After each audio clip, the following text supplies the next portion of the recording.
The phantom line. I've always hated how quiet it gets at night here.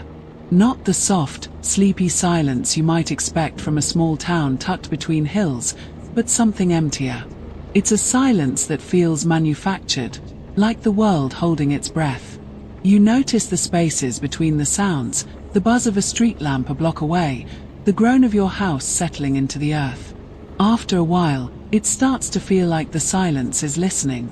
When I first moved here, I thought the quiet was exactly what I needed. After years of noise, cars honking outside my window at all hours, the hum of neighbors' televisions bleeding through the walls, the constant churn of voices in crowded cafes, this town felt like a long exhale. I told myself I'd finally have room to think. But solitude does strange things to you. The town is unremarkable on the surface. One main street with a diner, a post office, and a general store whose window displays haven't changed since the 80s. A few side streets lined with modest houses, most of them with chipped paint or shutters that never open. The kind of place where life follows a quiet, predictable rhythm. People here like it that way. The locals keep to themselves. They're polite in that distant, Midwestern kind of way, small nods in passing, vague pleasantries at the counter. But there's a barrier, subtle but impenetrable. I never felt unwelcome exactly, just peripheral, like an afterthought in someone else's story. I've settled into my own habits. I take a walk every evening once the sun goes down and the streets empty out. The route never changes, down the dirt path that runs along the edge of the woods, past the general store with its faded green shutters, and up past the old street lamp that hums like a dying insect. It's a lonely kind of comfort, tracing the same worn path. The night it happened, I remember thinking how ordinary everything felt. The air was cool and sharp with that dry, earthy scent autumn brings, crisp leaves and distant wood smoke. The moon hung low over the hills, full but dull, like an old coin. The houses along the street were dark except for the occasional flicker of a television behind drawn curtains. I could see my breath in the air as I walked. The town had exhaled, leaving the streets empty of everything but shadows. I was halfway down the trail, watching the way the moonlight sifted through the trees, when I heard it. A long, low wail. The sound unfurled across the night, soft at first, like it had traveled a great distance, but unmistakable, a train horn. The note carried for several long seconds, drawn out and hollow, until it faded back into the dark. I stopped in my tracks, listening. My first thought was that it couldn't be real. There were no train tracks here. Everyone knew that. The nearest set was over 40 miles away, cutting across the highway near a dried-up mining town. I waited for the sound to come again, but there was only the whisper of the wind brushing the treetops. I stayed like that for a long moment, ears straining, heart thudding in my chest. Nothing. I tried to laugh it off, but it came out thin and forced. Maybe I'd imagined it. Sound could carry strangely over the hills, couldn't it?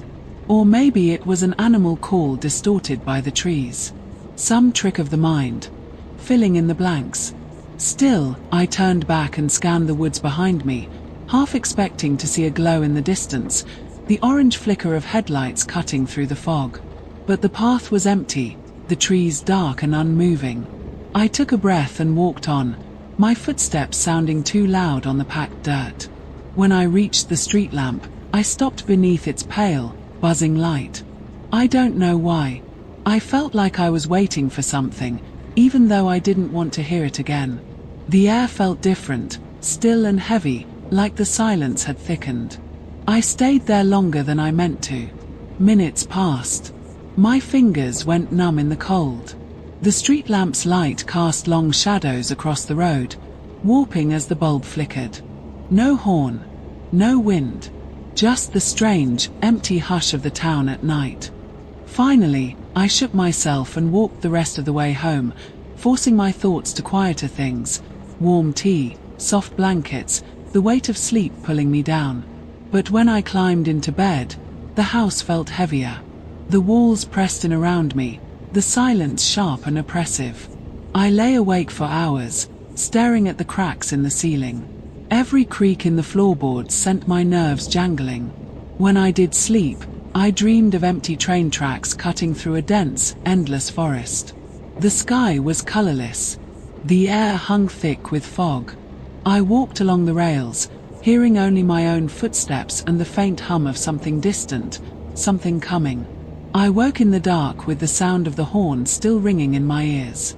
The next day felt wrong from the start. I woke up tired, more tired than I should have been. My bones ached as though I'd walked miles instead of lying in bed. The sunlight creeping through the curtains seemed paler than usual, almost washed out. The silence in the house felt different too. Not the usual morning stillness, but something dense and watchful, like the air had weight. I brushed it off, made coffee, and told myself I'd dreamed the whole thing. Just a strange noise folded into a restless sleep. Nothing more. But when I stepped outside, I caught myself listening for it. The street was empty except for the paperboy lazily chucking a newspaper onto someone's porch. The familiar sounds of morning, the clink of a dog collar down the block, a screen door creaking open, didn't fill the air the way they usually did. Instead, it all felt distant, like the soundtrack of a memory playing in another room. At work, I couldn't focus. I found myself staring out the window, scanning the horizon like I expected to see smoke rising from some phantom engine. My co-workers chatted around me, their conversations blurring into meaningless hums. Then Laura, a woman who ran the front desk, caught my eye. She must have noticed the dark circles under mine. "Late night?" she asked, stirring her coffee. I hesitated. "Yeah. Couldn't sleep." She smiled sympathetically, but it didn't reach her eyes. "Well, you're not missing much. Nothing exciting ever happens around here." I forced a small laugh and looked away. That wasn't exactly true anymore. That night, I waited. I didn't mean to, but I couldn't help it. I kept glancing at the clock, counting down the minutes to sunset. When dusk finally settled over the town, I pulled on my jacket and stepped outside. The air was colder than the night before, sharp with the scent of wet leaves and frost. The moon was higher now, a pale beacon hanging above the hills. I walked the same route, out past the general store, along the dirt path by the woods, to the lonely street lamp at the end of the lane. I told myself I was just out for some fresh air, but I knew better. Deep down, I was waiting for it. And it came. The first note was soft, almost hesitant, like the train itself was testing the air. Then it swelled, low and deep and mournful. The kind of sound that settles in your chest and holds you there. This time, I knew I wasn't imagining it. The horn's call reverberated through the trees, making the leaves tremble. It wasn't a distant echo, it was close. Too close.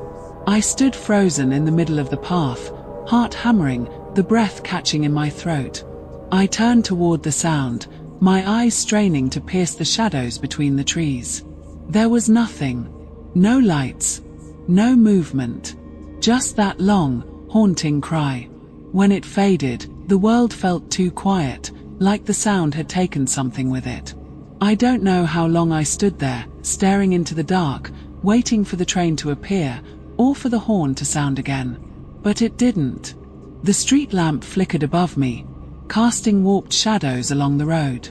Finally, I headed home, the cold settling deep into my bones. Sleep was impossible that night. Every time I closed my eyes, I saw the tracks, the iron gleaming under a sky choked with fog, the rails stretching endlessly through a barren forest. I could almost feel the vibration in the ground, the faint hum of something massive approaching.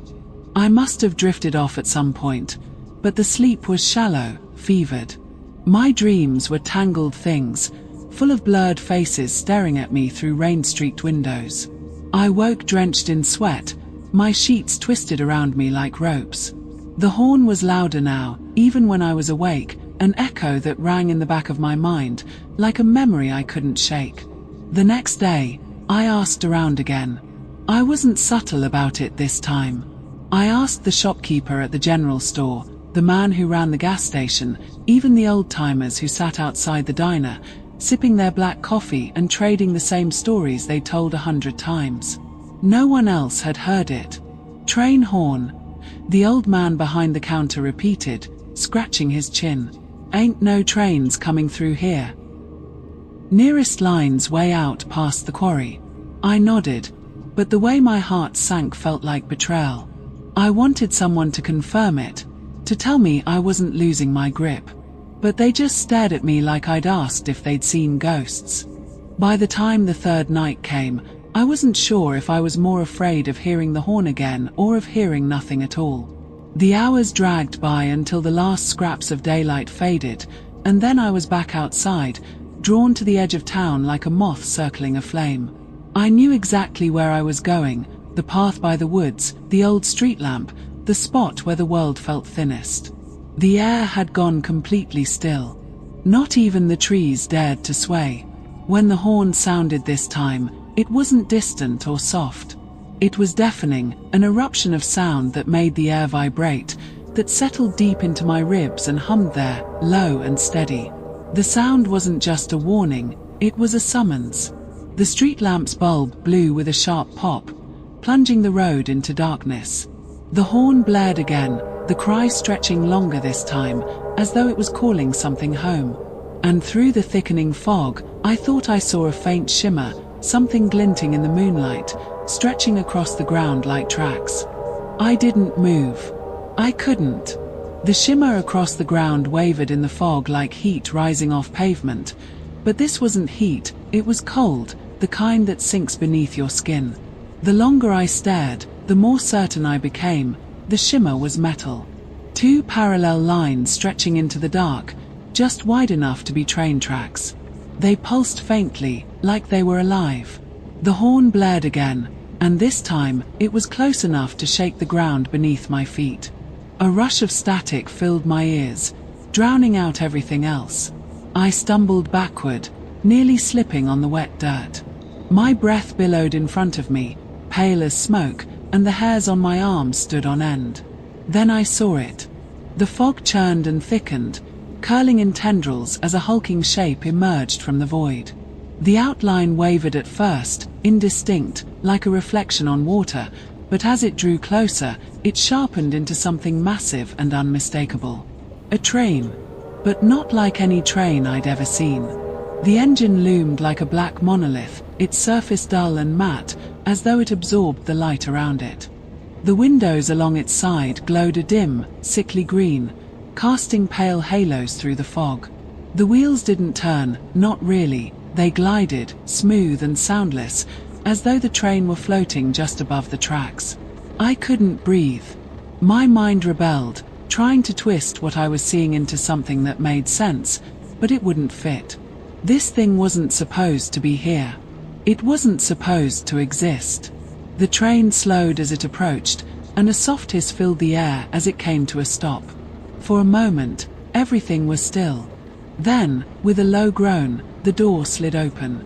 A figure stepped out onto the platform. Tall and impossibly thin, its long coat hung like old, tattered curtains around its skeletal frame. Its face, or what should have been its face, was shadowed beneath the brim of a dark, frayed cap. But even in the gloom, I could see its eyes. Twin pinpoints of pale light, glowing softly like dying stars. They didn't blink. The conductor. It raised one long, spindly arm and gestured toward me, slow and deliberate, like it had all the time in the world. It didn't speak, but its intent was clear. Come aboard. The words weren't spoken aloud, but they echoed in my mind all the same, sinking deep, like they'd always been there, waiting. I wanted to run. Every instinct in my body screamed at me to turn and bolt into the woods, to disappear into the dark and never look back. But my legs felt rooted to the ground, like the cold had fused me to the spot. The conductor waited, motionless, its eyes locked on mine. The train hummed behind it, a low, thrumming pulse that seemed to sync with my heartbeat. My mouth went dry. I forced myself to take a step back, my shoes scraping against the gravel. The conductor's head tilted slightly, almost curiously. The fog thickened around me, pressing in like a living thing. The air smelled of coal dust and something else, something metallic, like old blood. This isn't real. The thought buzzed in my mind like a weak signal. This can't be real. But the cold sting in my lungs was real. The sound of the hiss escaping the train's engine was real. And the faint, rhythmic hum beneath my feet, the invisible vibration of some vast machinery, was real. The conductor raised its hand again, beckoning. A long, drawn-out screech echoed through the air as another set of doors slid open further down the train. I caught a glimpse through the windows, just a flicker, but enough to stop my breath. There were passengers. Rows of silhouettes sat in the train's dimly lit interior, all facing forward in eerie stillness. Their faces were blurred, indistinct, features smeared like wet paint. But their eyes burned with pale green light, the same as the conductor's. I took another step back and felt the cold press of bark against my hand. I'd reached the tree line without realizing it. The forest behind me was dark and silent, the shadows between the trees like waiting mouths. I could run. I could disappear into the woods and pretend none of this had ever happened. But the thought felt hollow, meaningless. Because some part of me knew that once the horn called you, it never stopped. The train would return. Or maybe it never really left. The fog swirled thicker, and the conductor took a step forward. Its coat whispered against the ground like dead leaves. I squeezed my eyes shut, willing it all to disappear. But when I opened them again, the train was still there, solid and massive and wrong. My heartbeat slowed. My fear should have overwhelmed me by now, should have driven me to my knees, but instead, a strange calm settled over me. A weight lifted from my chest, replaced by a grim, cold certainty. The train wasn't here to frighten me. It wasn't a mistake or a hallucination. It had come for me, and I understood, in that moment, that I'd been waiting for it long before I ever heard the horn. The conductor raised its arm one final time. The green-lit windows pulsed, and the low hum of the engine grew louder, a sound older than time, older than anything I could name. My feet moved forward without resistance. My hand brushed the cold edge of the platform as I stepped onto the metal. The door slid shut behind me with a soft hiss. The air inside the train was thick and still. Rows of silent passengers lined the narrow corridor, their glowing eyes fixed ahead. The hum of the train's motion pressed against my skull like a second heartbeat. I turned toward the window. Through the fog-streaked glass, I saw the town, the streets, the houses, the familiar shapes of everything I'd known, fade into the distance, swallowed by the dark. The horn blared one final time, longer and louder than ever, as though announcing something final. And then there was nothing. No tracks beneath us. No sky above. Just the void, stretching endlessly in every direction. I sat down. The seat beneath me was cold, but I barely noticed. I felt lighter, empty, but not in a bad way. Like a question I'd never understood had finally been answered. As the train surged forward into the abyss, I watched the stars twist and spiral through the window. I smiled, and somewhere deep in the fog, the conductor smiled back.